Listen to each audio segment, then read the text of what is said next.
फक्त SY BComला होती. म्हणजे एप्रिलच्या 4-5 तारखेला माझी परीक्षा झाली.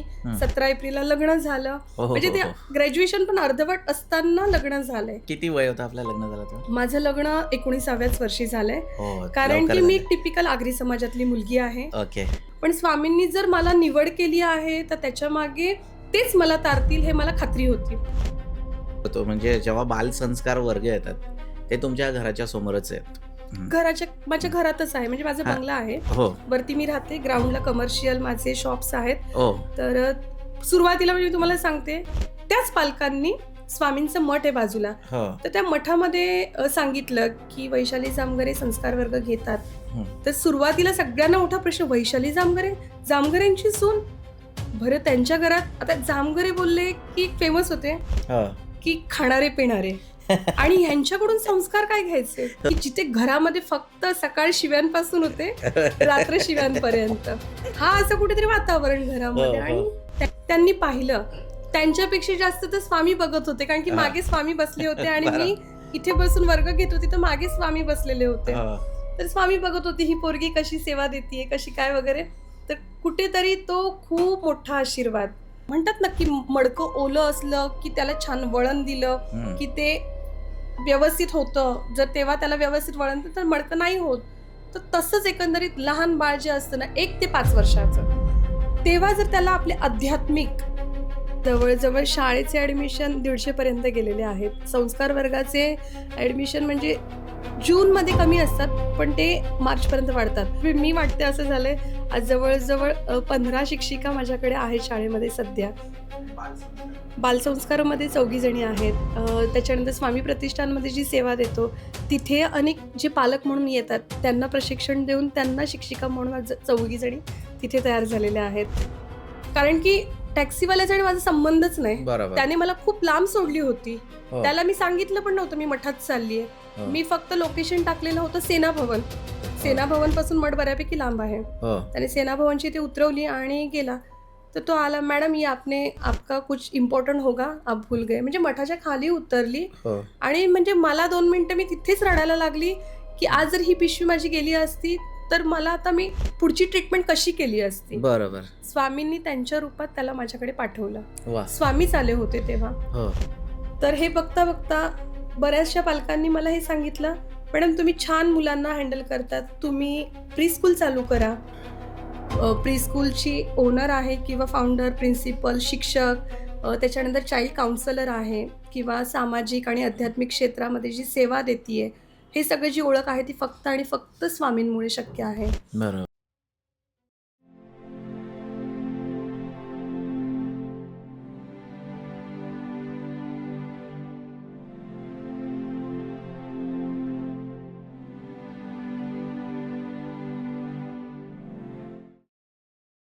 नमस्कार, श्री स्वामी समर्थ.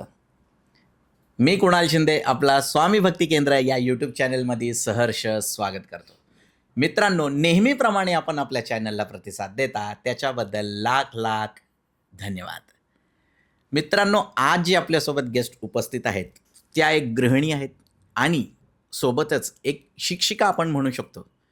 आजचा पॉडकास्ट आपण सर्व माझ्या आई बहिणीसाठी समर्पित आहेत की एका शून्यातून निर्माण केलेलं जग कुठपर्यंत पोहोचू शकतं हे आपण आज बघणार आहोत. खरं तर त्यांची सुरुवात एका 2 मिनिटातच मी सांगतो. बालसंस्कार वर्गापासून त्यांनी सुरुवात केली होती बदलापूर येथे आपटेवाडीमध्ये. तिथून ते आज एक वेगळ्या पातळीवर पोचलेले आहेत. आज आपण त्यांना भेटणार आहोत. ते आहे वैशाली जामघरे. वैशाली ताई, आपल्या स्वामी भक्ती केंद्र या यूट्यूब चॅनलमध्ये सहर्ष स्वागत आहे. धन्यवाद दादा. श्री स्वामी समर्थ. श्री स्वामी समर्थ. खरं तर वैशाली ताईला बोलवणं म्हणजे खूपच आमच्यासाठी इम्पॉर्टंट होतं. कारण का भगवद्गीतेचा प्रचार आणि प्रसार करतसुद्धा त्यांची एक प्री स्कूल आहे आणि त्याच्यासोबतच पालक समुपदेशन सत्रसुद्धा त्यांनी सुरू केलेलं आहे, म्हणजे पॅरेंट काउन्सिलिंग. आणि त्यामध्ये ते सर्वांना कुठल्या फॅकल्टीमधून कुठल्या कॅडरमध्ये जायचं आहे ते सुद्धा सगळं सांगतात. आणि एका गंभीर आजाराने त्रस्त, एक वेळ तर असा विचार केला की आयुष्य संपून टाकायचं, पण स्वामींचं वरद असतं असल्यामुळे आपण पूर्णपणे उठून आलो आणि हा खरं तर हा प्रवास म्हणजे 10x10च्या खोलीमधून राहणाऱ्या व्यक्ती, जे एका बंगल्याच्या अथांग राहणाऱ्या व्यक्तीची ही कथा आहे तुमच्यासाठी. हो. आणि त्याच्याबद्दलच आपण आज बोलणार आहोत, की हे कसं काय तुम्हाला एवढं सगळं सुचलंय. ठीक आहे. नक्कीच. ताई, माझा पहिला प्रश्न तुम्हाला असा असेल, की स्वामींच्या कार्यात आणि सेवेत आपण कशा काय आल्या? स्वामींच्या कार्यात आणि सेवेत येण्याचं पहिलं कारण स्वामीच आहेत. म्हणजे अक्षरशः श्रद्धा काय, अध्यात्म काय, त्याचा मला मागमूसही नाही किंवा मला त्यातलं सुद्धा माहिती नाही या संस्कारातला, की जे आज मी संस्कार वर्ग मुलांपासून ते प्रशिक्षण इथपर्यंत म्हणजे आज मी अनेक प्रशिक्षक बनवत आहे, की धर्माच्या प्रचारासाठी, प्रसारासाठी, की हिंदू धर्माच्या कुठेतरी मला असं वाटतंय कमी पडतोय, की कुठेतरी त्याची सतत नक्कल केली जाते किंवा त्याच्यावरती चेष्टा केल्या जात आहेत. कुठेतरी ते सोशल मीडियावर चुकीचा संदेश दिला जातोय. मला ते कुठेतरी थांबवायचं आहे माझ्या माध्यमातून. बरोबर. तर ती सुरुवात कुठून करावी? तर मला ते माध्यम मिळालं माझं संस्कार वर्ग. वाह! तर तिथे संस्कार वर्गाची सुरुवात जेव्हा मी केली, तर सर्वात पहिले माझ्या घराच्या शेजारीच श्री स्वामी समर्थ प्रतिष्ठान एक मोठं केंद्र आहे, मोठं मठ आहे. ओके.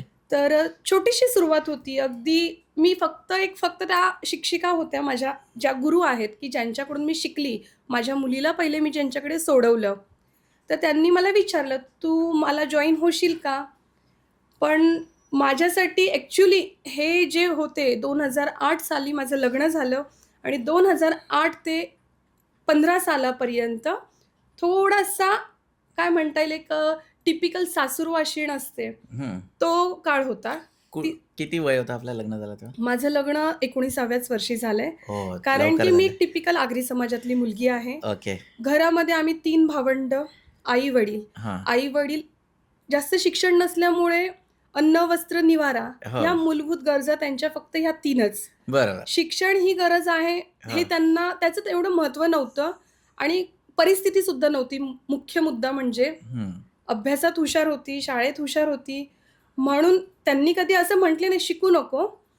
पण अडथळे बरेच आले ह्या शिक्षणामध्ये. बरोबर. आणि फक्त एस-वाय बी-कॉमला होती. म्हणजे एप्रिलच्या 4-5 तारखेला माझी परीक्षा झाली. हं. 17 एप्रिलला लग्न झालं. हो, हो, म्हणजे ते हो. ग्रॅज्युएशन पण अर्धवट असताना लग्न झालंय. हो. बरेचसे स्वप्न होते, पण परिस्थिती नव्हती.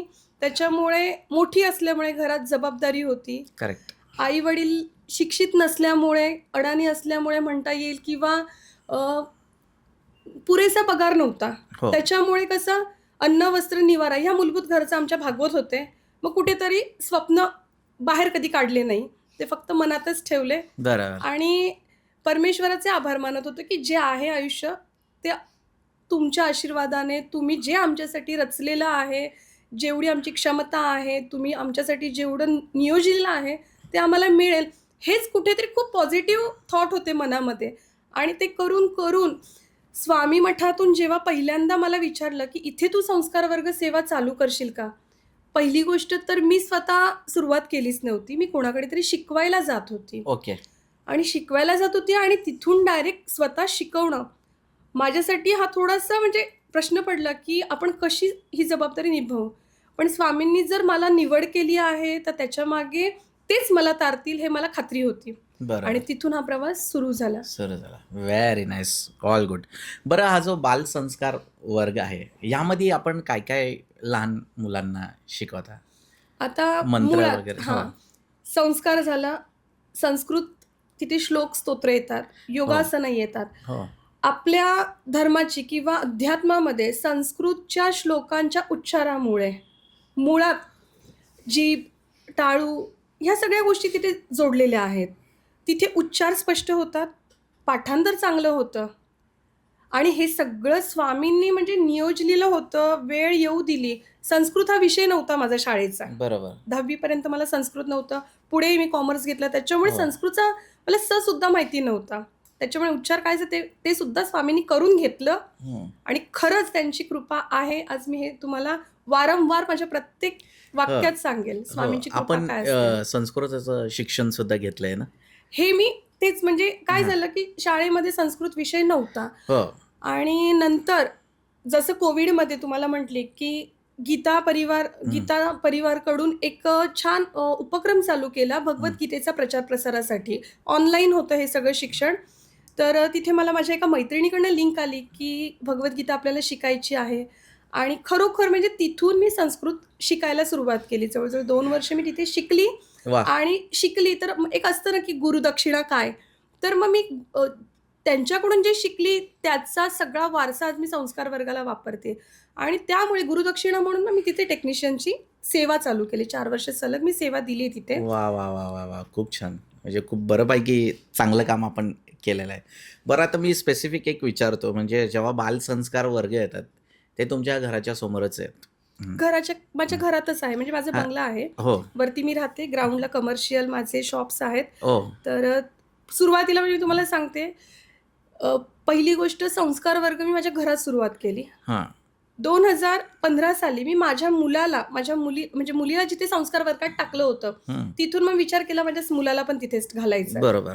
तर त्यांनी कुठेतरी माझ्यातली शिक्षिका पाहिली, कारण की शेवटी शिक्षिकेला शिक्षिका लगेच ओळखली जाते. हो, हो. ती माझी पहिली गुरु म्हणजे प्रभुणे आजी माझ्या. अच्छा. चिरायू बालसंस्कार वर्ग हे त्यांचंच नाव आहे आणि त्यांनी ते नाव मला दिलंय. वाह! तर तो एक वारसा त्यांनी दिलाय. त्यांनी जबाबदारी दिली आणि ती पेलण्याचा मी प्रयत्न करते कुठेतरी. तर माझा मुलगा त्यांच्याकडे होता 2015 साली. तर 2016 साली म्हणजे दुसऱ्या वर्षी पण.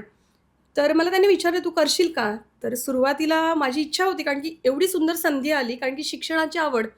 पण परिस्थितीमुळे मला म्हणजे काय म्हणतात, शिक्षक हे काम करता आलं नाही, शिकवणं हे करता आलं नाही. म्हटले छोटीशी संधी काय ना, आपण सुरुवात करूया. वाह! तिथे मी सुरुवात केली.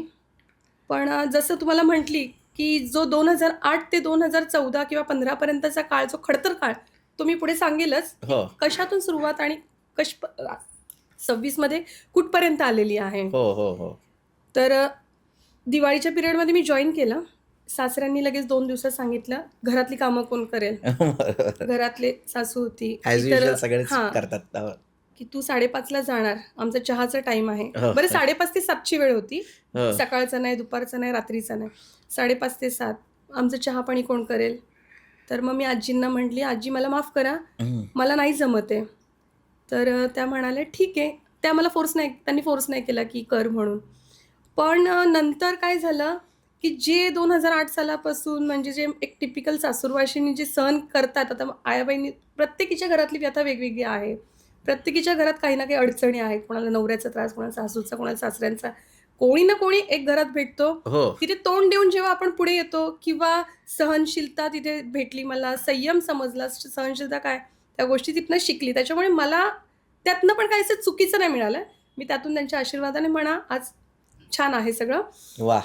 तर त्यांनी नकार दिला. पण पुन्हा एकदा घरामध्ये वाद झाले. कारण की हे वाद 2008 पासून सुरू होते, ते चालूच होते. हो. तर तेव्हा वाद झाला. त्यांनी म्हणाले, "नाही जायचं." तर कुठेतरी ना, ते वाद इतके टोकाला गेले होते, हं. की मला काही कळेनासं झालं, की माझं चुकतंय काय? हं. मी सगळ्यांचं करते. माझी साधी इच्छा. बरं नवऱ्याचा कुठेच विरोध नव्हता. त्याचा कायम पाठिंबा मला प्रत्येक गोष्टीमध्ये. अगदी म्हणजे लग्न होऊन 14वी होऊन झालं होतं.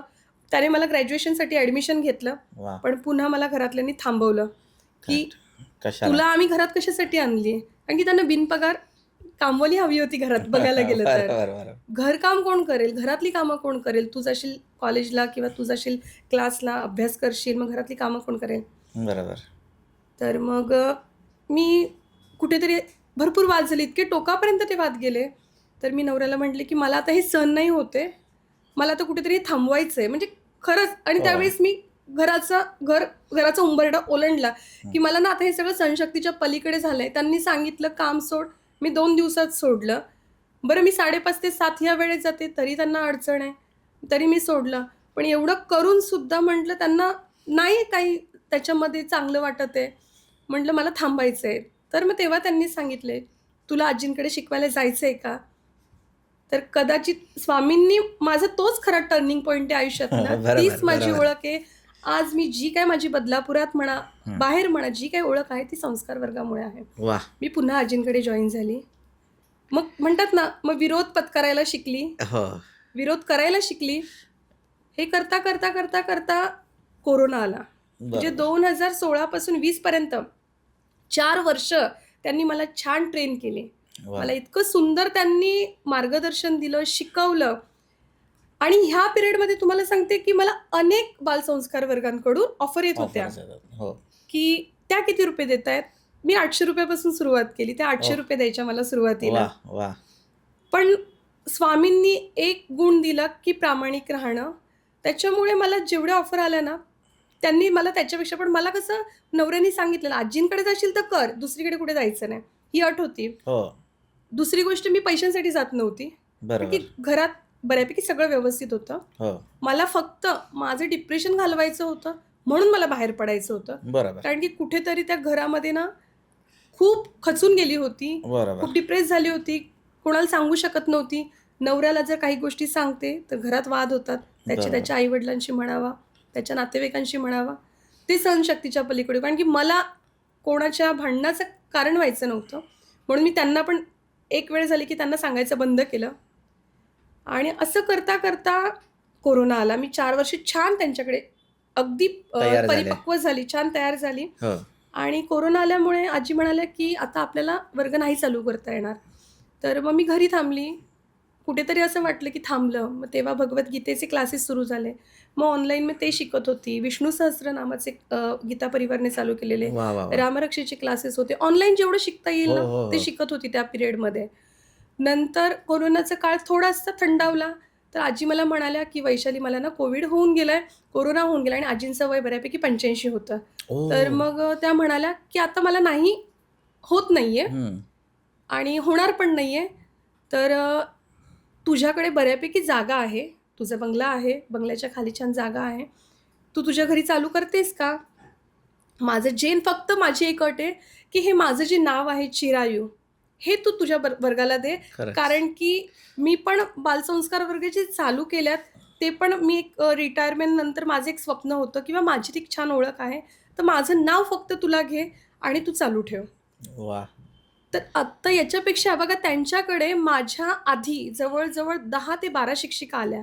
त्या 10-12 शिक्षिकांमध्ये मी मागून येणारी जर त्यांनी मला दिले, म्हणजे काहीतरी त्यांनी काहीतरी पाहिलं, स्वामींनी काहीतरी नियोजलं होतं माझ्यासाठी. जे सहन केलेलं होतं त्याचं फळ देण्याची वेळ आली होती. तर मी माझ्याकडे सुरू केलं. घरामध्ये सुरुवातीला मी 2 मुलींपासून सुरुवात केलं. ते 2 मुलीसुद्धा आजींकडच्या विद्यार्थी, बरं, त्यांना पाठवायचं होतं मग, आणि माझ्या एरियातल्याच होत्या. मग ते म्हणाले, त्यांनीच मला विचारलं, वैशाली तू घरात चालू कर, आम्ही तुझ्या घरी पाठवू शकतो, आपल्याला काही इथे अडचण नाही, तुझ्या घरी, तुझ्या घराच्या शेजारी. म्हटलं ठीक आहे. त्या 2 मुलांपासून सुरुवात केली. छोटे छोटे त्यांचे फोटो, व्हिडिओ, असे सोशल मीडियाचा खूप चांगला वापर झाला त्यावेळी. तर आणि मुळात काय, माउथ पब्लिसिटीचा खूप जास्त मला फायदा झाला. त्या 2 मुलांपासून 15 मुलं झाले, 15चे 30 झाले. तर असं झालं की आता 30 मुलं, छोटी छोटी मुलं ना, 3 ते 5 वयोगटातली, तर एकटीला हँडल होणं थोडंसं मग ते कठीण वाटलं. मग माझ्याच विद्यार्थ्यांची, माझी पहिली विद्यार्थी गार्गी म्हणून होती, तिची आई अश्विनी, ती मला म्हणाली की मी तुला मदत करायला तयार आहे, किंवा मला पण आवड आहे शिक्षणाची. तर तिने जॉईन केलं. तर नवऱ्याला असं झालं की मी हिला परवानगी दिली खरी, पण हिने घरामध्ये शाळाच सुरू केली आहे, त्याला ती अडचण वाटू लागली तेव्हा. तर मग तो बोला, एक काम कर, तुला मी एक खाली गाळा देतो, तू तिथे चालू कर. बरं, माझा नवरा अतिशय व्यवहारी आहे. त्याने सांगितलं, ठीक आहे, तुला देतोय ना, तर तू एक भाडं स्वरूपात म्हण किंवा तू घर खर्च म्हण.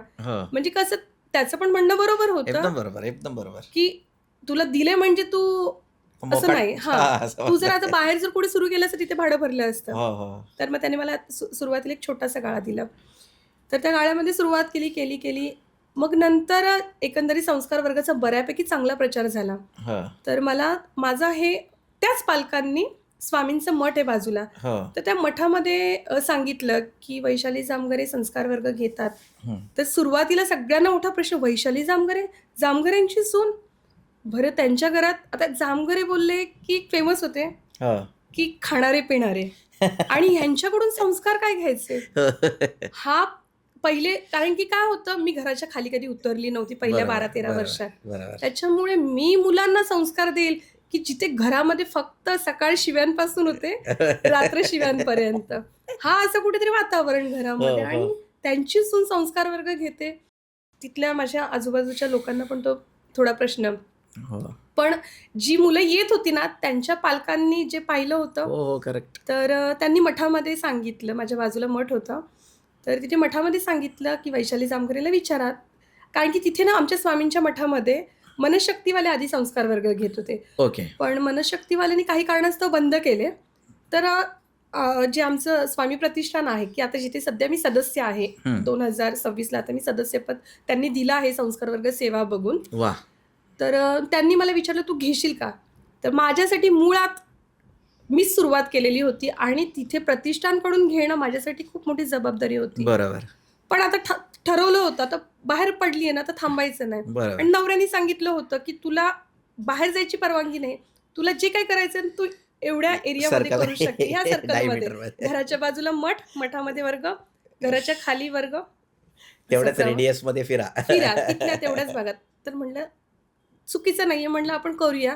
लोकांना प्रवास करावा लागतो. मला सगळं हाताशी मिळालंय, म्हटलं हे पण अनुभवूया. खूप छान, खूप तर छान. मठामध्ये सुरुवात केली. सुरुवातीला खूप तसं भीती वाटत होती, मी कशी करेल. हो. पण लकीली माझ्या नवऱ्याने मला स्मार्टफोन घेऊन दिला होता. 2016 साली पहिला फोन दिला. हं. तर एक शिक्षक आहे, त्याच्यामुळे सतत काहीतरी शिकायची आवड हो, असते. हो, हो. तर त्या स्मार्टफोनमध्ये Google, त्याच्यानंतर YouTube, याच्यावरनं ना अनेक गोष्टी अशा शिकण्यासारख्या, किंवा आता जसं मी म्हटलं गीता परिवारकडनं मी संस्कृत शिकली किंवा भगवद्गीता शिकली. त्याच्यानंतर मी इंग्लिश, हिंदी, मराठी तिन्ही भाषांमध्ये टेक्निशियनची सेवा दिली. त्याच्यासाठी जे लागणारं प्रशिक्षण आहे, अँकरिंगची सेवा असेल किंवा अनेक सेवा होत्या तिथे, बऱ्यापैकी बऱ्याच सेवा होत्या. बरोबर. तर जी मला सेवा जमली मी तिथे दिलेली आहे. तर असं करता करता संस्कार वर्ग माझं मठामध्ये सुरू झालं. वाह! आणि मठामध्ये जेव्हा येणारे जाणारे जे भाविक होते, त्यांनी पाहिलं, त्यांच्यापेक्षा जास्त तर स्वामी बघत होते. कारण की मागे स्वामी बसले होते आणि मी इथे बसून वर्ग घेत होते, तर मागे स्वामी बसलेले होते. तर स्वामी बघत होते, ही पोरगी कशी सेवा देतीये, कशी काय वगैरे. तर कुठेतरी तो खूप मोठा आशीर्वाद. तर हे बघता बघता बऱ्याचशा पालकांनी मला हे सांगितलं, "मॅडम तुम्ही छान मुलांना हँडल करतात, तुम्ही प्री-स्कूल चालू करा." तर माझं एक होतं, की मला एवढी परवानगी भेटली हीच खूप आहे. कारण की माझ्यासाठी हे म्हणजे एक प्रकारचं MPSC, UPSC परीक्षा पास झाल्यासारखं होतं. बरोबर. की जिथे मी कॉलेज अर्धवट सोडलं आणि इथे मला स्वतःचं काहीतरी करण्याची संधी मिळालेली होती. तर हे असताना तर तो नंतरचा विषय समजा झाला. मी नंतर विचार केला. मी या प्रश्नावर येणारच होतो. ॲक्च्युअली मला हे सांगा, की हे बालसंस्कार वर्ग केल्याने मुलं घडतात का? म्हणजे काय त्यांच्या आयुष्यात बदल घडतो लहान मुलांच्या, त्याच्याबद्दल थोडंसं सांगा. नक्कीच. संस्कार मुळात या संस्कार शब्दामध्येच तुम्हाला लक्षात आलं, की शिस्त, वळण आणि एक मुलांमध्ये आता काय हल्लीची मुलं बघा, एकुलती एक असतात किंवा जास्तीत जास्त 2 सोसायटी असतात. मुलांना खेळायला ग्राउंड नाही. घरात आई-बाबा वर्किंग असतात. बरोबर. आजी-आजोबा असतात, नसतात. डे केअरला मुलं असतात. त्याच्यामुळे मुलांमध्ये हल्ली चिडचिडपणा म्हणा किंवा एकंदरीत तुम्ही जर लक्षात घ्याल, पहिली गोष्ट मी सगळ्या धर्मांचा मान ठेवते. प्रत्येक धर्माची एक आपल्या धर्माचा प्रसार करण्याची एक वेगवेगळी पद्धत असते. आता इस्लाम धर्मामध्ये बघाल, की त्या मुलांना अगदी म्हणजे नमाज काय आहे हे अगदी त्यांच्या लहानपणापासून संस्कार असतात. किंवा शीख धर्मामध्ये बघाल, तर त्या प्रत्येक मुलाला चर्चमध्ये जाणं काय असतं, म्हणजे त्यांच्या धर्माचे किंवा त्यांच्या देवाचे चांगले संस्कार त्यांच्यावरती अगदी लहानपणामध्ये. म्हणजे पाणी प्यायचं तरी त्यांची मुलं अल्लाहचं नाव घेऊनच पाणी पिणार. पण आपल्या मुलांना कुठेतरी म्हणजे कमतरता आहे ह्या गोष्टीची. हे सगळं खूप खटकत होतं, कारण की मी याच्यातून गेली होती.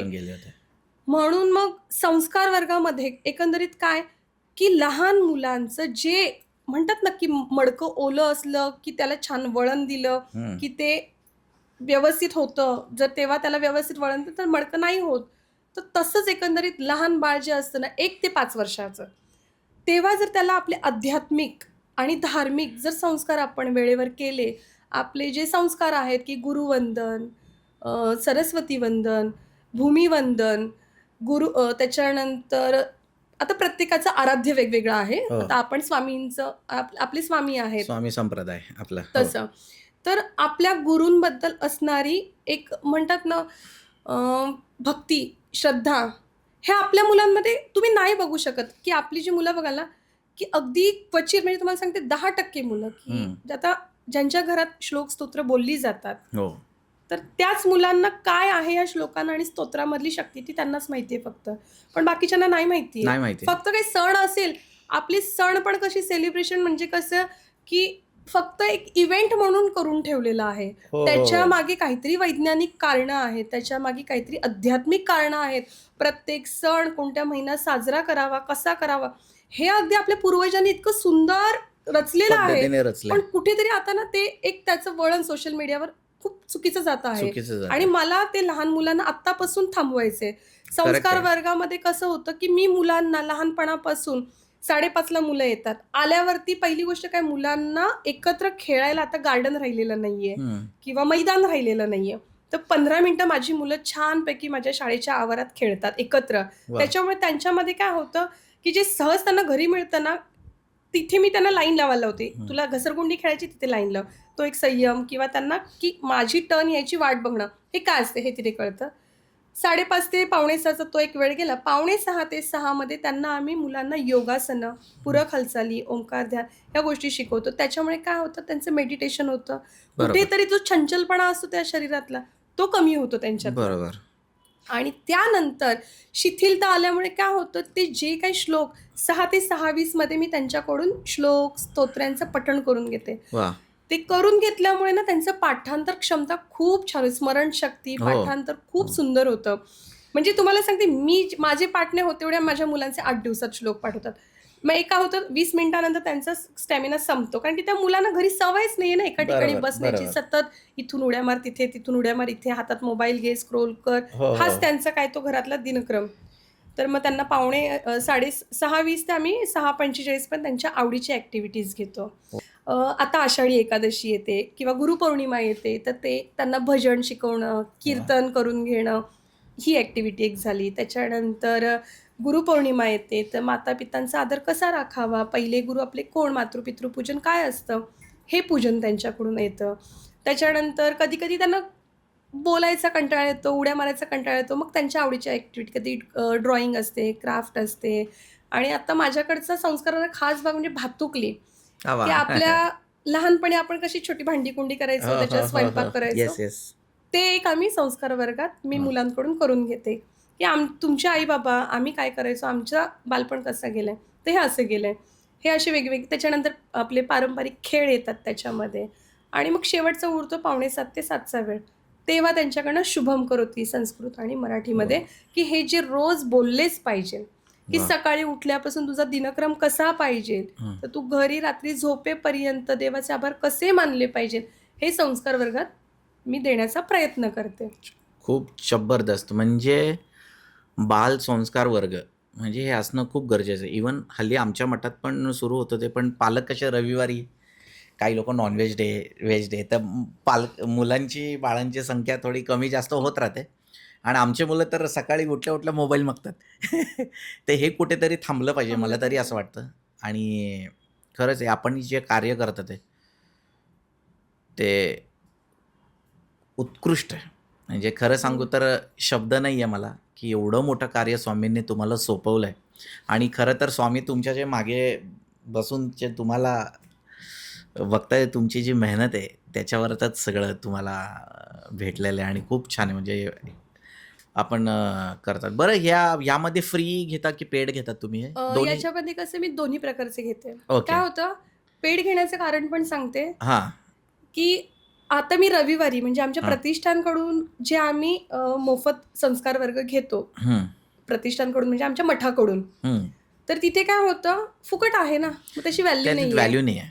त्याच्यामुळे कसं, आज आलेला मुलगा पुढच्या रविवारी येतो नाहीये. आणि तेच मी जे पेड घेते ना माझ्या घरी, तिथे त्या पालकांना माहिती आहे, आपण याचे पैसे मोजलेत, मग आपण पाठवलंच पाहिजे. बरं, त्या महिन्यात त्यांना कळतं माझ्या मुलामध्ये काय प्रोग्रेस आहे, मग दुसऱ्या महिन्यात पण येतं मूल. ते मूल वर्षभर येतं, 2 वर्ष 3 वर्ष सतत येतं. आणि 3 वर्षानंतर ते पालक म्हणतात, आता मठात पाठवू, आता ते मोठं झाले ना, आता मठात पाठवू, मठामध्ये फ्री आहे ना. नंतर त्याला जमत नाही रोज यायला, तर मठात आठवड्यातून एकदा मी पाठवेन. पण ते नाही, म्हणजे हा फरक आहे पेड आणि अनपेड मध्ये. बापरे, नाही खरंच पेड व्हर्जन कुठेही कुठलाही, मी पण सुरुवातीला जेव्हा अभिनय शिकवत होतो म्हणजे, तर खूप लोकांना मी फ्री केलं होतं, पण लोकांना किंमत नाही. मग किंमत नंतर नाही. हो, हळू मग लोकांना कळतं की अरे कुठेही जावं, पण पेड व्हर्जन का असतं की त्यांनी आपल्याला एक कळतं की इथे कुठे आपलं काहीतरी बरोबर. पैसे चाललेत आणि हे शिक्षण घ्यावं. म्हणजे बरं आहे. बऱ्यापैकी खूप छान आपण प्रश्नाचे उत्तर दिलेत. आता मी पुढे वळतो. बरं ताई, मला सांगा की आपला याच गोष्टीमुळे एक आजारपण आपल्याला आलं होतं आणि हो. स्वामींनी तुम्हाला त्याच्यामध्ये कसं तारलं आणि स्वामींचा काय चमत्कार किंवा प्रचिती आपल्याला कशी काय आली, हे आमच्या दर्शकांना खूप आवडतात. सांगा. मी तुमच्या पॉडकास्टमध्ये जे ठाकूर मामा मामी पहिल्यांदा आले होते, हो, हो. त्यांनीच खरे मला स्वामी दाखवले, हे वाह! सांगेल मी वाह! तुम्हाला. आम्हाला सुद्धा. कारण की अक्कलकोट त्यांनीच दाखवलं. मला सुद्धा स्वामींचे अक्कलकोट. दृष्टांत काय आहेत हो. हे त्यांनीच दाखवलं. वाह! स्वामी काय आहेत हे सुद्धा त्यांनी दाखवलं. वाह! आणि तिथूनच म्हणजे आज मी जी काय आहे, आज मी बालसंस्कार वर्ग शिक्षक, प्रीस्कूलची ओनर आहे किंवा फाउंडर, प्रिन्सिपल, शिक्षक, त्याच्यानंतर चाइल्ड काउन्सलर आहे किंवा सामाजिक आणि आध्यात्मिक क्षेत्रामध्ये जी सेवा देते आहे, हे सगळं जी ओळख आहे ती फक्त आणि फक्त स्वामींमुळे शक्य आहे. बरोबर. स्वामींचा आणि म्हणजे काय झालं, बालसंस्कार वर्ग चालू होते. 2 वर्ष मी संस्कार वर्ग घेतले. पालकांच्या याच्याने मी शाळा सुरू करण्यासाठी मॉन्टेसरी ECC करणं, ग्रॅज्युएशन करणं, मी त्याच पिरियडमध्ये हो, हो, हो. 17-18 सालामध्ये माझं ग्रॅज्युएशन पूर्ण केलं. त्याच्यानंतर मॉन्टेसरी ECC केल्यानंतर मला एकाएकी गणपतीच्या पिरियडमध्ये अंगावरती असे लाल लाल चट्टे उठायला लागले. तर मला सुरुवातीला काहीच कल्पना नाही. पहिल्यांदा पहिली डिलिव्हरी झाली तेव्हा एक छोटासा स्पॉट होता गालावरती. तर डॉक्टर म्हणाले हार्मोन्स चेंजेस होतात डिलिव्हरीनंतर. तर तसं काही स्किनचा प्रॉब्लेम आहे म्हणावं. तर 2009 पासून मी स्किन ट्रीटमेंट थोडी घेत होती, की कसला डाग आहे किंवा काय आहे. पण मुलगा झाल्यानंतर 2018-19 सालामध्ये एकाएकी अंगाला एकदम अशा गाठी आल्या किंवा डाग आले, चट्टे आले. पूर्ण शरीर काळं-निळं पडलं होतं. एकाएकी काहीच कारण कळलं नाही. बरोबर. ट्रीटमेंट चालू होती. कदाचित मी सांगेल, की डॉक्टरांनी ट्रीटमेंट व्यवस्थित केली नाही किंवा त्यांना योग्य निदान कळलं नाही. ती बरोबर. चुकीची ट्रीटमेंट होती किंवा काय माहिती नाही. हो. तर त्याच्यामुळे एकाएकी एवढं झालं. तर होमिओपॅथी घेत होती. कोणी म्हटलं ॲलोपॅथी कर, ॲलोपॅथीनंतर होमिओपॅथी घेत होती. होमिओपॅथीमध्ये पण काही फरक पडेना. म्हणून मग डॉक्टर म्हणाले आपण बायोप्सी करूया स्किनची, की नेमकी काय अडचण आहे तुमच्या चामडीची, की तुम्ही का असं प्रत्येक वेळेस तुम्हाला म्हणजे सुरुवातीला छोटं होतं, ते छोट्याचं स्वरूप इतकं मोठं का झालं. हो. आणि बायोप्सीमध्ये कळालं, की मला खूप गंभीर आजार झालेला आहे किंवा स्किनचा एक मोठा डिझीज झालेला आहे, गाठी झालेल्या आहेत. आणि तिथे माझं म्हणजे संस्कार वर्ग छान सुरू झाला. आता असं वाटलं सगळं चांगलं चाललंय आणि एकाएकी हे आजारपण आलं आणि माझा चेहरा अगदी विद्रूप होऊन गेला. म्हणजे तुम्ही बघाल तर तुम्ही ओळखणार पण नाही, की ही तुम्हीच आहात त्यावेळेस अरे बापरे. मग इथपर्यंत. आणि नंतर मग आता विचार केला, की मला बरं व्हायचंय, मला माझं काम चालू ठेवायचंय. तर मग ती ट्रीटमेंट बदलापुरात मला कुठेच फरक पडला नाही 2009 ते 17 पर्यंत. तर मुंबईला ट्रीटमेंट माझ्या नवऱ्याने मला मुंबईला नेली. मला म्हणाला, की इथे तुला नक्कीच फरक पडेल किंवा तुझं योग्य निदान होईल. आणि ते मला मुंबईला म्हणजे दादरला माझी ट्रीटमेंट चालू होती. तर दादरला मला एक सवय होती, की दादरला स्वामींच्या मठामध्ये, बरोबर. स्वामींच्या मठामध्ये जेव्हा माझं ट्रीटमेंट असायची तेव्हा मी स्वामींना भेटून जायची. तर एक दिवस काय झालं, की हे सगळी ट्रीटमेंट चालू होती. जवळ ना 40-45 mgची स्टिरॉइड मला 9 महिने चालू होते. बापरे. जिथे रक्त पातळ होण्यासाठी 75-150 mgची गोळी घेतात, तिथे मला 900 mgची इकोस्प्रिन चालू होती. रक्त पातळ होण्यासाठी, रक्ताच्या गाठी डिझॉल्व्ह होण्यासाठी. आणि हे सगळी ट्रीटमेंट चालू असताना जेव्हा म्हणतात ना स्टिरॉइड का चालू करतात, विषाला विष मारतं. हे चालू असताना आतमध्ये कुठेतरी माझं सगळं बिघडत चाललं होतं शरीर. आणि डॉक्टरांनी सांगितलं तर एवढे स्टिरॉइड घेतात म्हणजे हाडांवरती त्याचा काहीतरी इफेक्ट झालाच ना, आपण बोन मॅरो करूया. बोन मॅरो केला. तर तेव्हा पण तुम्हाला सांगते की मठात जायची सवय होती. बोन मॅरोचा रिपोर्ट माझा ज्या दिवशी मिळणार होता त्या दिवशी गुरुवार होता आणि स्वामींच्या मठात जायला निघाली. टॅक्सी पकडली हॉस्पिटलपासून ते स्वामींच्या मठापर्यंत. टॅक्सीमध्ये बसली, माझी बॅग बाजूला ठेवली. मी विचार करत होते की माझे रिपोर्ट चांगले, फक्त मी ह्या विचारत होते आणि म्हटलं तर स्वामींना मला रिपोर्ट दाखवायचे आहेत. मठात गेली. सारामृत, मला ती एक सवय होती की बॅगमध्ये सारामृत आणि बखर कायम असायची माझ्या. मी सारामृताचे अध्याय वाचले तिथे बसून आणि मी खाली आली उतरून.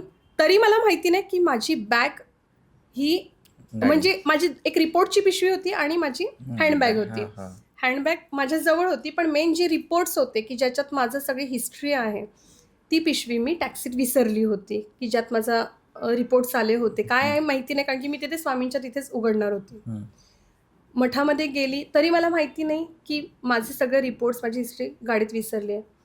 आणि मठातून खाली उतरते, तो टॅक्सीवाला आला. मी म्हणते हा टॅक्सीवाला इथे कसा काय आला, कारण की टॅक्सीवाल्याचा आणि माझा संबंधच नाही. त्याने मला खूप लांब सोडली होती. त्याला मी सांगितलं पण नव्हतं मी मठात चालली आहे. मी फक्त लोकेशन टाकलेलं होतं सेना भवन. सेना भवन पासून मठ बऱ्यापैकी लांब आहे. त्याने सेना भवनची इथे उतरवली आणि गेला.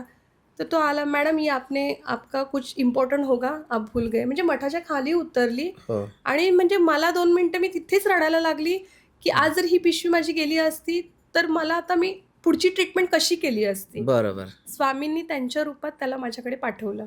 स्वामीच आले होते तेव्हा.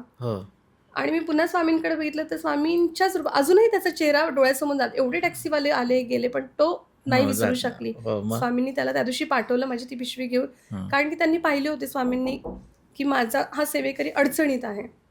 स्वामी प्रत्येकाला अडचणीतून बाहेर काढतात.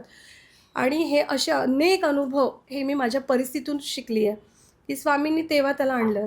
त्यानंतर ही ट्रीटमेंट चालू असताना अचानक माझा ऑक्सिजन लेवल डाऊन झालं आणि 70-75 गेलं. तर मला श्वास घ्यायला त्रास होत होता. ICUमध्ये टाकलं. तर तिथे माझ्यासमोर एक स्त्री होती. आदल्या दिवशी माझ्याशी बोलली आणि अचानक गेली मला समजलं. तर कुठेतरी मला ना खूप निगेटिव्ह थॉट यायला लागले होते, कारण की ऑलरेडी खूप विद्रूप चेहरा झालेला होता. नको नको ते विचार, नको नको ते रिपोर्ट्स. म्हटलं काय चाललंय माझ्यासोबत, मला कळेनासं झालं होतं. ती गेली समोर. म्हटलं माझं काय होणार इथे. मी रडत होती मी आणि ती एक नर्स होती बाजूला बसलेली. ती नर्स आली उठून मला बोलते, ताई तुला काय होतंय. म्हटलं मला झोप नाही लागत आहे. तर ती म्हणाली तुला स्वामी माहिती आहेत का गं. म्हटलं हो मला स्वामी माहिती आहेत. तर मला म्हणते तू ना स्वामींचा तारक मंत्र लाव बघ तुला झोप लागेल. आणि तेव्हा सुद्धा ती स्वामी रूपातच आली माझ्याजवळ आणि तिने तारक मंत्र लावलं आणि त्या क्षणाला मला तिथे शांत झोप लागली. एकंदरीत आता ही सगळी ट्रीटमेंट डॉक्टरने सांगितलं 2 वर्षाची ट्रीटमेंट घ्यावी लागेल. त्यात अडथळा नाही पडता कामा. स्टेरॉइड चालू आहेत, ऑक्सिजन लेवल डाऊन होते, सगळ्या गोष्टी चालू असताना स्वामी सोबत होते आणि स्वामींनी मला माझ्या आजारातून, मला जो गंभीर आजार होता त्वचेचा, त्यातून पूर्णपणे आज बरी केलेली आहे आणि आज मी तुमच्या समोर आहे. वाह. स्वामींवर जो विश्वास ठेवतो आणि त्या क्षणापासून म्हणजे मी प्रत्येकाला सांगेल फक्त निस्वार्थ मनाने स्वामींना आवाज द्या. अडचणीत तर प्रत्येक जण देतो, पण अडचणीतून बाहेर आल्यावर जेव्हा निस्वार्थ मनाने जेव्हा तुम्ही आवाज देतात ना, तेव्हा बघा की स्वामी किती भरभरून देतात तुम्हाला. खरंय. असंच तुम्हाला सांगते, तिसरा अनुभव आत्ताचा सडन म्हणजे 2026 नोव्हेंबरमधला. माझ्या नवऱ्याचं अचानकच बायपास झालं. एकाएकी, म्हणजे वय कमी आहे त्यांचं, पण एकाएकी झालं. तर त्यातून पण त्यांना बरं होण्यासाठी किंवा जे काही आहे स्वामींच्या रूपातच ते डॉक्टर होते की त्याच रूपामध्ये त्यांना त्या संकटातून बाहेर काढले. त्यांच्यानंतर ज्यांचे मी बघितले बायपास ते दोघं नाही आहेत, पण आज हे अगदी माझ्याबरोबर आहेत व्यवस्थित. खूप छान. म्हणजे स्वामींचा जबरदस्त तुमच्यावर आशीर्वाद आहे आणि असाच बरसो. म्हणजे खूप खूप छान आपले अनुभव आहे. असं कधी स्वामींनी दृष्टांत दाखवलंय? स्वामींनी म्हणजे तुम्हाला सांगते ना, आता असं वाटतं की आता कामामध्ये जास्त व्यस्त असल्यामुळे काय होतं, स्वामी सोबत आहेत, पण आजारपणात जे स्वामी म्हणजे सतत बरोबर होते ना, ते आता असं वाटतं की अरे हा, की तेव्हा स्वामी होते. आत्ताच कारण सांगते की मला स्वामींच्या मठामध्ये गुरुपौर्णिमेला आमच्याकडे आहे पद्धत की गुरुपद घेणं. तर मी इतके वर्ष नव्हतं घेतलं आणि मला माहिती पण नव्हतं की त्याचे नियम काय आहेत. की आरतीला हजर राहणं केंद्रामध्ये किंवा सारामृतात ठीक आहे चला वाचन वगैरे घरी होतं, पण आरतीला वगैरे हजर राहणं हे माझ्याने शक्य नव्हतं. आणि गुरुपद घेतलं मी आणि आता म्हटलं अरे देवा, म्हटलं गुरुपद घेतलं, म्हटलं माझ्याकडून आता ही सेवा कशी होणार. तेव्हा मला मोठा प्रश्न पडला की मी गुरुपद तर घेतलंय आणि आता आरतीला कशी जाणार. कुठेतरी खंतसारखी जाणवत होती. म्हटलं आता माझ्याकडून काहीतरी चुकतंय. मी माझ्या गुरुपद घेतलं आणि आता मी गुरुदक्षिणा काय देऊ, कशी देऊ? आणि मठानेच माझी ही 5 वर्षाची स्वामींची बालसंस्कार वर्ग सेवा पाहता त्यांनी मला विचारलं, म्हणजे त्यांनी माझी निवड कमिटी मेंबरवरती केली. आता कमिटी मेंबर असल्यामुळे काय होतं की ती जबाबदारी आहे. मग जबाबदारी असल्यामुळे ऑटोमॅटिक तिथं मठामध्ये आरती असू दे किंवा कोणते याग असू दे किंवा इतरही कोणते उपक्रम असो, तिथे जाणं ऑटोमॅटिक झालं. म्हणजे स्वामींनी करून घेतली ह्या सगळ्या सेवा. करेक्ट. आणि करून घेतायत अजून पण. करेक्ट. आता कालचं तुम्हाला सांगते, सकाळी बालसंस्कार वर्ग, आता लेटेस्ट आम्ही बाल समुपदेशन सत्र चालू केलेलं आहे. त्याच्यामध्ये काय होतं की पालकत्व ही मोठी जबाबदारी आहे. मग मुलांचे मानसिक आणि त्यांचे एकंदरीत घरातले बिहेवियर वगैरे बघता चिडचिड, तर पहिली गोष्ट पालकांना समुपदेशन देण्याची कुठेतरी गरज आहे. बरोबर. तर हे त्याचे पण क्लासेस आहे का? त्याचे क्लासेस म्हणण्यापेक्षा स्वामींनी ही सुद्धा माझ्याकडून परीक्षा, म्हणजे तुम्हाला सांगते की जेव्हा आजारपण होतं ना, तो काळ माझ्यासाठी खूप कठीण काळ होता, की मला नव्हतं वाटत की मी यात काय करू शकते. पण त्या पिरियडमध्येच, म्हणजे आजारपण 2020 पासून ते 22 पर्यंत, त्या पिरियडमध्ये शिक्षक, म्हणजे जी शाळा सुरू करण्यासाठी जी परीक्षा लागते ती पास झाली. त्याच पिरियडमध्ये स्वामींनी मला म्हणजे ऑनलाईनच होतं ते, बाया कर्वेमधून काउन्सिलिंगचं डिप्लोमा, तो सुद्धा त्यांनी तेव्हा करून घेतला. बरं, आता ते केलं आहे स्वामींनी, इतकं छान आपल्याला दिलं आहे.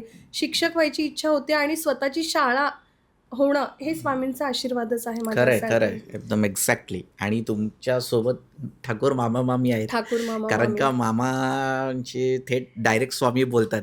आणि मुंबईमध्ये लोकांना माहिती नाही की आपलं महाराष्ट्र म्हणजे मुंबईचा जो भाग आहे, जो अक्कलकोटमध्ये का ओळखला जातो, ते ठाकूर मामा मामीमुळे. कारण का 1000 लोकांना गुरुचरित्र पारायण करायसाठी अक्कलकोटमध्ये असं त्याचं नियोजन करणं इट्स व्हेरी डिफिकल्ट. ठाकूर मामा मामी म्हणजे आता मी तुम्हाला सांगूच शकत नाही शब्दात की त्यांची मी मुलगीच आता त्यांची, म्हणजे आई वडीलच आहेत. माझी आई, म्हणजे तुम्ही मामा मामी म्हणतात, मी आई वडीलच म्हणते त्यांना. की असंच एक गमतीचा भाग, मी मामा मामींकडे दर गुरुवारी जाते किंवा अशी इतर वेळेस जाते, जवळच असल्यामुळे. त्यांनी मला जेव्हा स्वामी दाखवले तेच आहेत. मी आपला हात जोडले आणि मी म्हटलं, माझं हे काम झालं ना तर मी असं असं करेल. तेव्हा मला हडसवलं होतं. तेव्हा म्हणजे तेव्हा नव्हतं, एवढं कळतच नव्हतं की काय असते सेवा वगैरे. तेव्हाची गोष्ट, म्हणजे झाले तर 7-8 वर्ष झाले. मला तेव्हा बाबांनी सांगितलं होतं, तू कोण स्वामींना देणारी? स्वामी या ब्रह्मांडाचे नायक आहे. करेक्ट. तुझं होणार आणि तेव्हा तू करणार, ही सेवा नाहीये. आणि अशा इतक्या छोट्या छोट्या गोष्टी त्यांच्याकडनं शिकली आहे की आता आज त्यांच्याबरोबर आम्ही शिरवलीला पारायण असू दे किंवा अक्कलकोटला तर होतातच, जिथे असेल मग तिथे सारामृत वाचण्याची सेवा ते माझ्याकडून करून घेतात. म्हणजे माझी ती इच्छा होती आमच्या इथली, आणि ती त्यांनी सगळी पूर्ण करून दिली मला. खूप छान. आम्हाला पण अक्कलकोट बघायचं होतं पहिल्यांदा. अजून एवढे 2-3 वर्ष कधी जायचा योग झाला नाही. मामा मामी घेऊन गेले आणि ते एक साथ 50 लोकांना घेऊन जातात. स्वतः स्वयं खर्चानी स्वतः खर्च करतात, ते करून देत नाही. आणि खूप मोठं आहे, म्हणजे एवढ्या 80s मध्ये असून सुद्धा ते एकदम असे व्हेरी नाईस. पुढे त्यांना बोललोय मी पॉडकास्टसाठी. तो पहिलावाला पॉडकास्ट आमचा फेल झाला होता, कारण का घरात घेतला होता आम्ही. बरं. आणि आवाज ठीक नव्हता. एवढ्या मोठ्या लोकांचा घरात पॉडकास्ट घेतला, आवाज नाही. लोकांनी खूप शिव्या घातल्या. आता पुन्हा तो करणार आहे त्यांची. म्हणजे तुम्हाला सांगते ना, अजूनही की मिस्टरांचं आता एवढं दुखणं असेल किंवा आजारपण असेल, त्याच्यामध्ये अनेक सेवा त्यांनी करून घेतल्या, त्यांनी स्वतः केल्यात. आणि त्याच्यामुळे आज आम्ही खूप व्यवस्थित आहोत. आज माझी स्वतःची पूर्व प्राथमिक शाळा आहे, काउन्सिलिंग सेंटर आहे, बालसंस्कार वर्ग प्रशिक्षण मी देते, बालसंस्कार वर्गसुद्धा घेते, स्वामी समर्थ प्रतिष्ठानमध्ये काउन्सिलिंग सत्र चालवते किंवा कोणते सांस्कृतिक कार्यक्रम असेल त्याचं आयोजन, नियोजन, या छोट्या छोट्या सेवा स्वामी करून घेत आहेत. वा वा वा वा वा वा वा. मला सुरुवातीला तर माहिती होतं म्हणजे ठाकूर मामा मामींकडनं, पण प्रदीप माळीकडनं आपल्या कोण लागतात आपले? माझे दीर आहेत ते. ओके. त्यांची पण सेवा जबरदस्त आहे. आज कदाचित त्यांच्यामुळेच मी इथे आहे. म्हणजे मी विचार पण नव्हता केला की आज एवढ्या मोठ्या चॅनलवरती आज मी तुमचे जेवढे पॉडकास्ट पाहिलेले आहेत, म्हणजे मी कम्पॅरिझन नाही करू शकत की आज फक्त त्यांच्यामुळे, कारण की ते पण एक स्वामी सेवक, मी पण एक स्वामी सेवक. आमच्या कुटुंबामध्ये आम्ही दोघं जे जण आहोत, म्हणजे आम्हाला भाऊ बहीणच म्हणतात दोघांना, ते दीर आहेत पण भाऊ बहीणच म्हणतात. कुठेतरी त्यांनी माझा हा प्रवास बघितला घरातला, नंतर आत्ताचा, सध्याचा, आणि त्यांच्यामुळे आज इथपर्यंत प्रदीप माळीला. कारण का मला बोलला होता, म्हणजे मठामध्ये त्यांना बाळप्पा म्हणतात आम्ही. बरोबर. हां, तर अण्णा आमचे गुरु जे होते अण्णा, तर ते त्यांना बाळप्पा म्हणायचे.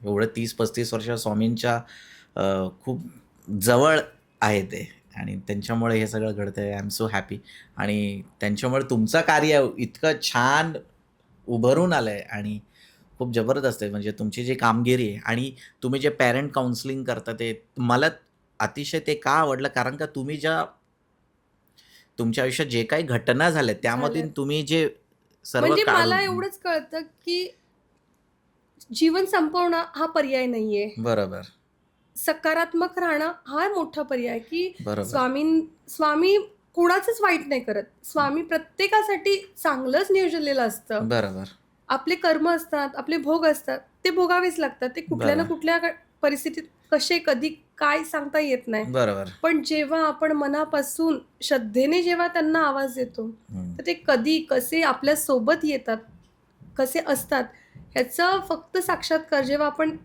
अगदी निरागसपणे आणि निस्वार्थ भावनेने जेव्हा त्यांची सेवा करू ना, हं. आता माझ्या आयुष्यात फक्त हेच आहे, की फक्त त्यांची सेवा सतत हो, त्यांचं नामस्मरण सतत हो, त्यांची वाह! सेवा अखंड राहो.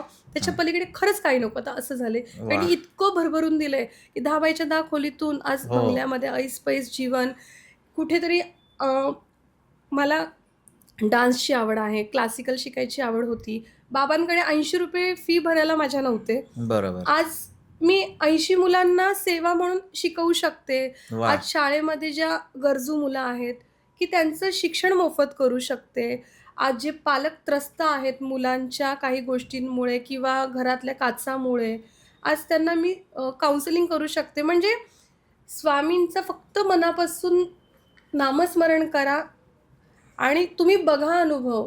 प्रत्येकाचं आराध्य वेगळं. मी असं म्हणत नाही, की स्वामीच पण आपल्या आराध्याला जेव्हा तुम्ही निस्वार्थ भावनेने जेव्हा आपण पुजतो, हो, त्याची मनापासून प्रार्थना करतो ना, तर तुम्हाला चिखलातल्या कमळाला कसं लक्ष्मीचं आसन बनवतो, हो. तशी आपल्याला जागा नेऊन ठेवतो तो. वाह! वाह! खूप छान. आजचा जो पॉडकास्ट होता, म्हणजे आपण जे काही बोललात, त्यामध्ये खूप असं म्हणजे त्याला काही फिल्टर नव्हतं.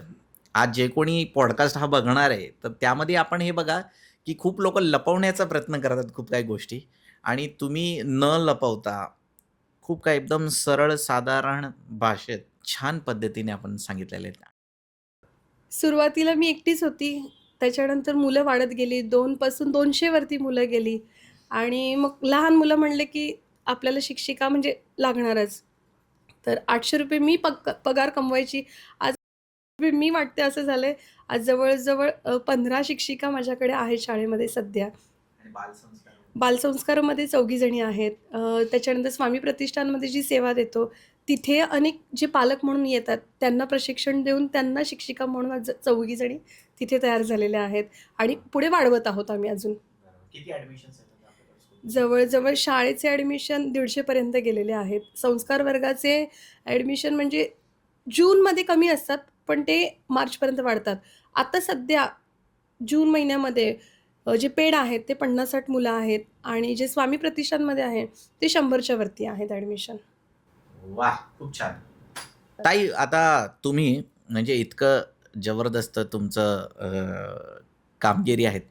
तुम्हाला अवॉर्ड्स वगैरे पण भेटलेत का ह्याच्यामध्ये? हं. आज स्वामींच्या आशीर्वाद मी तुम्हाला म्हणते ना, की आजारपण होतं, की स्वामींना असं वाटलं ही कुठेतरी खचली आहे. हां. तेव्हा अचानकपणे मग जिल्हास्तरीय असू दे, राज्यस्तरीय असू दे, संस्कार वर्ग सेवा काहीतरी वेगळी वाटली आणि अनेक मला पुरस्कारसुद्धा स्वामींच्या मार्फत म्हणा किंवा स्वामींच्या आशीर्वादाने मिळालेले आहेत वाह, आणि वाह, वाह! अजूनही मिळतात. आज हे जे आहे एक पुरस्कारच आहे अरे, Swami. Thank you so much.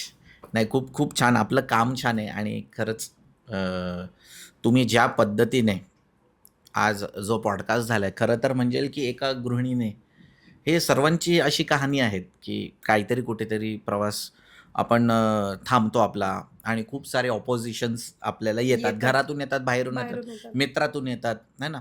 येताच. म्हणजे ते कोण ना कोणतरी तुम्हाला अपोज करणारच. कारण का ज्यांचे स्वप्न मोठे असतात ना, त्यांना अपोज येतात. आणि खरं तर प्रत्येकाने हा जो पॉडकास्ट आहे, तो खरंच एक खचून न घेता आमचीच ही कहाणी आहे, असं न म्हणता आपण त्या गोष्टीच्या आपली नाव किनाऱ्याला कशी लावू शकता, म्हणजे आपण ह्या सगळ्या प्रॉब्लेममधून कसे बाहेर सुटू शकता, हा विचार करा आणि पुढे आयुष्य घेऊन जा. खूप लोक मनात विचार करतात की मला आयुष्य संपवायचं आहे, खूप काय भांडवल नाहीये हो. व्यवसाय सुरू करण्यासाठी. हो. बऱ्याच जणांना वाटतं हो, व्यवसायासाठी भांडवलाची गरज नाहीये. Correct correct correct. जर तुम्ही काय म्हणतात की काठी मारेल तिथे पाणी पाणीने काढेल. जर ही ती भावना जिद्द असली, हो, भावना असली तर कुठेही मग तुम्ही करू प्रत्येक शकता. गोष्टी अशा होऊ शकतात. बरं ताई, आता हा पॉडकास्टचा एंड आहे आणि खूप छान वाटलं मला आपल्यासोबत पॉडकास्ट करून, आणि नो फिल्टर पॉडकास्ट मी म्हणू शकेल याला, की खूप क्लिअर, साधारण आणि सहज आणि सजग पद्धतीने आपण हा पार पाडला. शेवट मला असं वाटतं ह्या पॉडकास्टची तुम्ही करावी एका मंत्राने किंवा उच्चाराने. आणि त्याच्या आधी मला म्हणायचं की जे पालक जे बदलापूरला राहतात, आपटेवाडी साईडला, हो. हा त्या बाजूला रमेशवाडी आपटेवाडी नाही, इथे ना, आपटेवाडी आपटेवाडी, ईस्ट, हां हां, बदलापूर ईस्ट आहे. बदलापूर टाकीच्या इथे, हो, बरोबर. बरोबर. तर जे कोणी पालक बदलापूरला राहत आहेत, त्यांना असं वाटतं की आपल्या मुलांना चांगलं प्रशिक्षण आणि किंवा त्यांना खूप चांगलं आयुष्य पुढे द्यायचं असेल, तर नक्कीच आपण बालसंस्कार वर्ग सुरू करा. बालसंस्कार वर्ग आपल्या बाळाला ताईकडे घेऊन या. ताईच्या शाळेत काय नाव आहे आपलं? चिरायू?